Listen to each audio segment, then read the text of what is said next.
as we get deeper into the eschatological discourse according to Luke, things get more and more serious and difficult. In the verses that we will hear today, Jesus speaks of all kinds of calamities. Calamities which are made by humans, like wars and insurrections and other kind of basic challenges, and natural disasters like floods, like earthquakes. And in this, there is the danger that the first reaction of anyone will be to get frightened. In this response, anyone would say, "Let me run away." And Jesus says, this is a time when you need to stand up.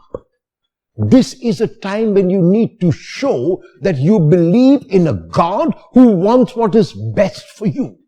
This is a time to show that your God will never let anything happen to you that is not for your good and for God's glory. And so therefore, this is a time to be courageous. This is a time to hold your head up high and not to run away in fear. It is a time to realize that you will not be harmed, that no one can harm even a hair of your head, because God is in control. It is a time to place your trust in God and to realize that what God wants for you is better than what you would want for yourself.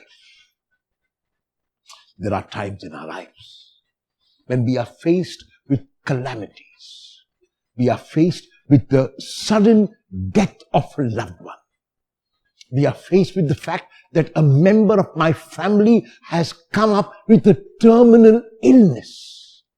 Sometimes there are financial problems. Sometimes there are marital problems. Sometimes there are emotional problems. Sometimes there are problems with employment and a job. And these are the disasters which I have to face. And even as I face them, I can give two responses.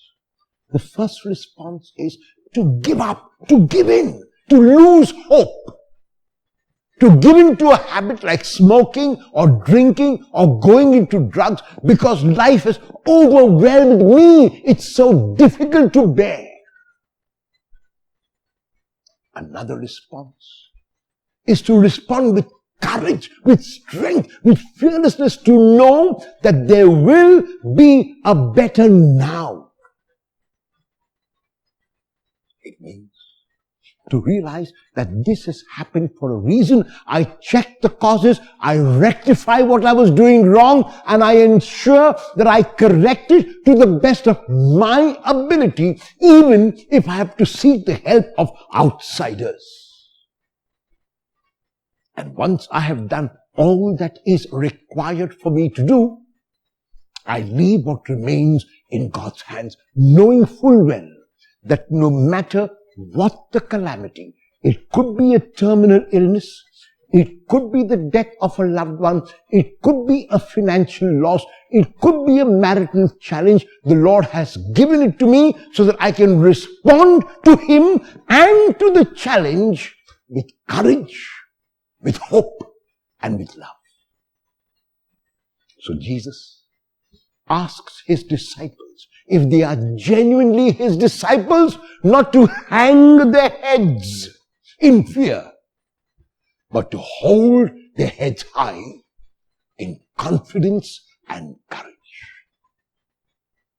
When you are faced with a calamity of one kind or another, will you give up or give in?